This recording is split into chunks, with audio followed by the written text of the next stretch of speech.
Halo semuanya, perkenalkan nama saya Muhammad Zulfikar Diaulhaq dan saya berasal dari Universitas Indonesia dan dari Fakultas Ekonomi dan Bisnis, jurusan Ilmu Ekonomi. Saat ini saya berada di semester 4. Pada kali ini saya akan melakukan self-recorded interview untuk rekrutmen dari Google Student Ambassador. Dan untuk pertanyaan pertama, apa yang paling saya sukai dari inovasi teknologi dan budaya perusahaan Google adalah, jujur yang paling aku sukai dari Google itu bukan hanya produknya, tapi cara Google bisa memperlakukan rasa ingin tahu sebagai sesuatu yang sangat berharga. Google itu kayak percaya bahwa pertanyaan sekecil apapun layak dijawab dengan baik.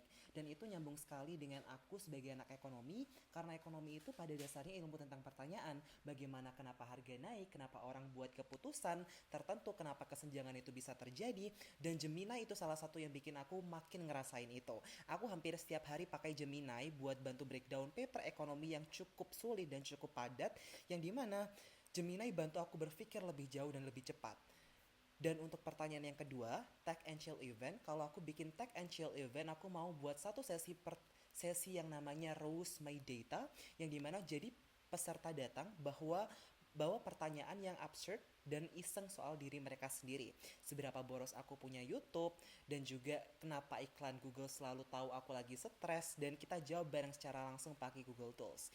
Yang menarik titik masuknya adalah bagaimana cara kita bisa membawa ayo ngobrol soal diri kamu sendiri dulu, yang dimana orang jauh lebih tertarik kalau topiknya adalah mereka sendiri. Dan dari situlah aku mau ada sesi demo Gemini langsung, tapi bukan yang formal, yang kita bikin secara santai. Kita minta peserta kasih Gemini pertanyaan yang paling absurd yang ada di kepala mereka, terus kita lihat hasilnya bareng-bareng. Dan untuk pertanyaan yang ketiga, berpikir out of the box, ada satu momen yang cukup berkesan buat aku, yang dimana waktu itu aku lagi handle sponsorship dari sebuah event yang cukup besar, dan di tengah jalan beberapa sponsor yang udah hampir deal tiba-tiba minta ditunda. Target finansialnya masih jauh, sementara waktu sudah cukup mepet. Yang dimana respon pertama aku dan mungkin respon dari kebanyakan orang adalah panik dan terus dorong untuk lebih panik lagi jadinya. Tapi aku berhenti sebentar dan nanya ke diri sendiri, masalahnya ada di jumlah sponsor atau di struktur penawarannya.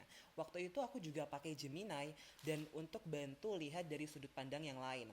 Aku ceritain situasinya dan minta Gemini untuk bantu identifikasi celah di mana proposal ini yang mungkin perlu diperbaiki. Bukan supaya Gemini yang memutuskan, tapi bagaimana supaya aku nggak terjebak di dalam kepala aku sendiri. Dan itu berhasil. Dan untuk pertanyaan yang keempat adalah 3 bulan pertama jika saya terpilih menjadi Google Student Ambassador. Kalau ditanya pencapaian apa yang paling bikin bangga, jujur bukan soal bakalan ada angka atau peserta atau jumlah acara. Yang paling bikin bangga adalah kalau ada satu mahasiswa FEB UI yang tadinya ngerasa bahwa teknologi itu bukan urusan anak ekonomi, terus berubah pikirannya karena itu adalah masalah nyata di lingkungan aku. Padahal dari pengalaman aku sendiri, Gemini aja sudah cukup mengubah cara aku bisa belajar ekonomi. Dari yang tadinya baca paper sendirian sambil bingung, sekarang bisa lebih interaktif, lebih efisien, dan juga tentunya lebih dalam. Jadi di 3 bulan pertama aku mulai dari yang sesuatu yang kecil tapi tetap tepat sasaran dari situ. Mungkin satu workshop fokus tentang gimana Google Tools dan Gemini bisa langsung pakai dalam proses riset atau skripsi. Mungkin itu saja untuk interview self-recorded pada kali ini. Terima kasih.